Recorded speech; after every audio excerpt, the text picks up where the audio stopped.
তো নমস্কার বন্ধুরা, চলে এসেছি আরেকটি ভিডিও নিয়ে। তো তোমাদের বলেছিলাম যে আজকে সবজি বা কিছু না পেলে সিদ্ধ ভাত করতে হবে।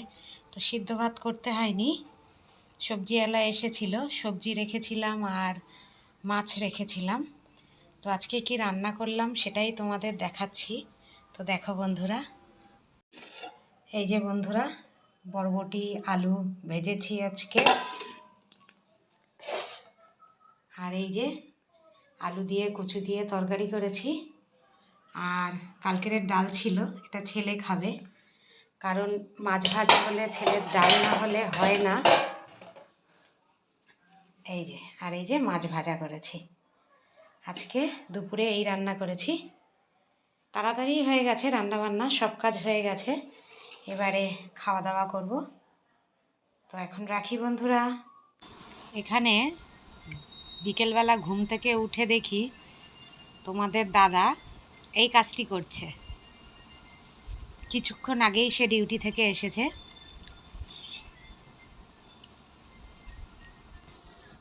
তো এখন সন্ধে হয়ে গেছে বন্ধুরা। আমি দুপুরবেলা খেয়ে দিয়ে একটু শুয়েছিলাম।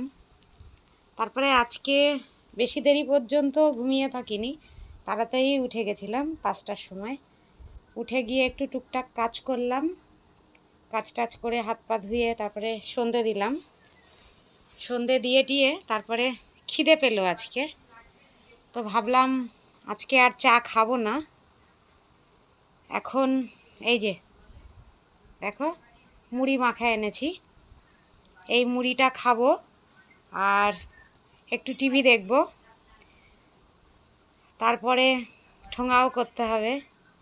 প্রতিদিন 1 ঘন্টা করে ঠোঙা করতে হয়, কারণ ঠোঙা করলে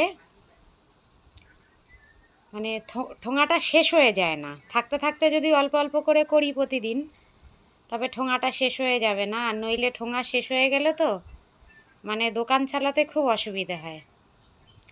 তো আমি এবারে মুড়িটা খেয়ে নিই। টাটা। তো বন্ধুরা, আমার মুড়ি খাওয়া হয়ে গেছে। আর মুড়ি টুড়ি খেয়ে আমি এখানে ঠোঙা করছিলাম। এই যে দেখো, আমি এখানে ঠোঙা করছিলাম। আর আমি যেহেতু খিদের কথা বলেছি, তাই আমার ছেলে খাবার নিয়ে এসেছে, তোমাদের দেখাচ্ছি। এই দেখো বন্ধুরা, আমার ছেলে খাবার এনেছে, মিষ্টি এনেছে। আর কি আছে রে, সিঙ্গাড়া। আমার তো মুড়ি খাওয়া হয়ে গেছে, মুড়ি খেয়ে নিয়েছি আমি। ঠিক আছে, নে খা। মিষ্টি দোকান থেকে এনেছি সেটা? হ্যাঁ, তবে গুলুর জন্য একটা রেখে দে, 2টো মিষ্টি রেখে দে গুলুর জন্য। বাবা গরম আছে তো। এই যে বন্ধুরা, গরম গরম মিষ্টি নে, গুলুর জন্য রেখে দে একটু, নে।